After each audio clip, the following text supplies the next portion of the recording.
No part twos here, so don't forget to charge your phone. What's the most disturbing thing you've ever seen that was disguised as tradition? Growing up, my parents had this bizarre ritual they called Truth Hour. Every Sunday at 6 p.m., we'd gather in the living room and confess something bad we'd done that week. They claimed it was an old family tradition meant to keep us honest and grounded, but really, it was a way to catch us in lies and punish us. My sister Natalie usually confessed to small things, sneaking dessert, watching TV past bedtime, but my parents twisted everything into something worse. One time, when I was 12, she admitted she got an A- on her math test. They spent the next hour interrogating her about throwing away her future. She ended up sobbing and grounded for 2 weeks. That's when I decided to break their system. The next Sunday, I walked in with a thick notebook. When it was my turn, I said, "I've been keeping track of everyone's confessions since January." My parents froze. I flipped through pages and said, 3 months ago, Dad confessed to having a drink after work. But last month, when Mom accused him of coming home late, he said he never drinks on weekdays. Dad's coffee mug froze mid-air.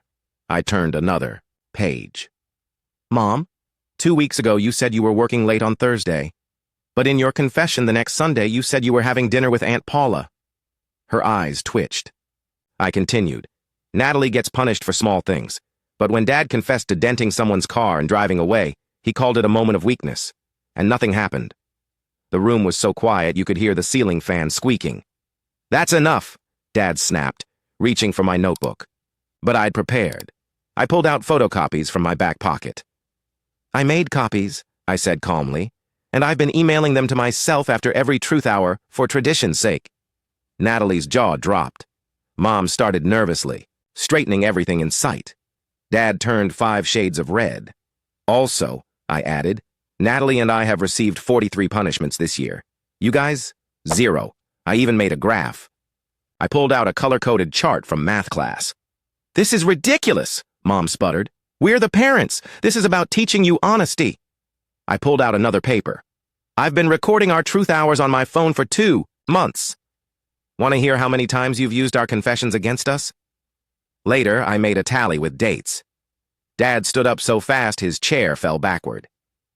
"This ends now." "Sure," I said. "That's actually what I'm confessing. To today, I want Truth Hour to end. Or maybe," I smiled, "we could make it more fair. Add consequences for parents, too." The next week, Truth Hour was mysteriously canceled. Mom said we were mature enough now to not need it. Dad couldn't look me in the eye for days. But here's the best part. A month later, I overheard them arguing about his after-work drinks again. Mom yelled, "How can I trust you?" Dad said, "Maybe we should bring back Truth Hour." I happened to walk by their room, notebook clearly visible in my back pocket.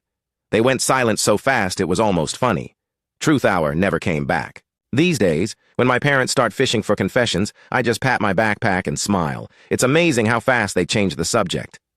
Last week, Natalie asked if I actually had copies of everything. I showed her my notebook, completely blank except for the first 3 pages. Merch link in bio if you vibe with full stories.